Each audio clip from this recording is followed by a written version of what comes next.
Hello, this is Mark Sabatella, and in this video I'm going to show you a little magic. This is a little magic that happens when you take the color tones that we can add to chords and also look at altering them. So there's a whole slew of alterations that we can talk about in music, especially in jazz, but the ones I'm focused on here are the ones that come from the classical tradition and the idea of borrowed chords and borrowing harmony from the parallel minor. And yeah, that's a whole subject in itself, but I'm going to narrow it down to just one simple case here. I want to take dominant seventh chords in which I'm either adding a ninth or a sixth, a 13th, and I'm going to maybe flat that ninth or 13th. So at the beginning of this piece here, I have B flat 7 sus, and I've got a ninth added. Well, what if I make it a flat 9? A flat 9. And see what I did there? I did it both ways. And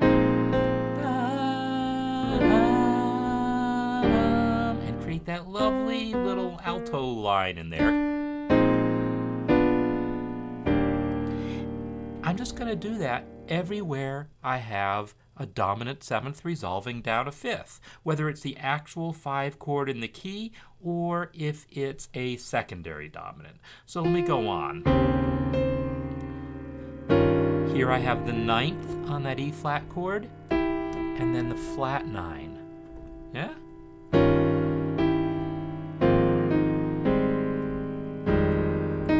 Here,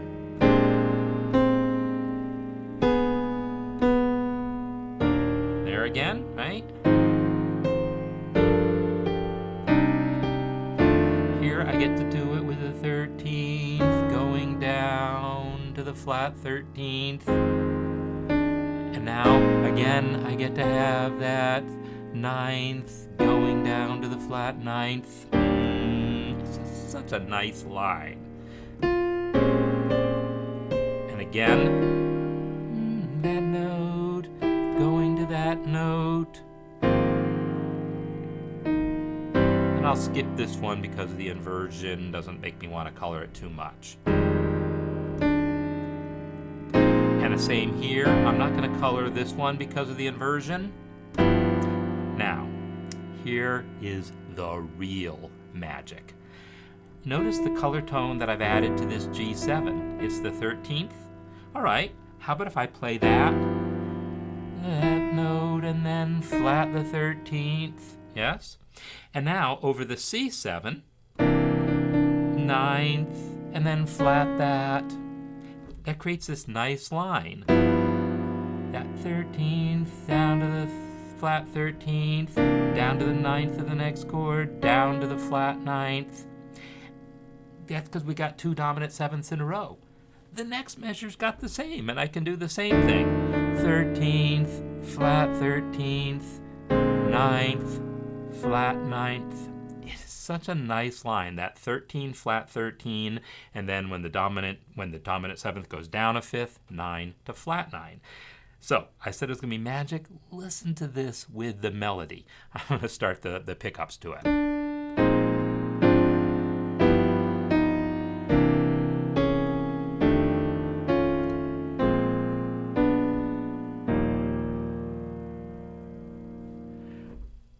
Now, that is the essence of jazz piano right there, but these are sounds, again, that we can use outside of jazz. You don't need to be improvising and doing all sorts of crazy things to take advantage of that lovely voice leading that, is something that jazz pianists do very naturally, but you can use regardless of what style, any sort of modern style that you might be working in. That sound will work for you.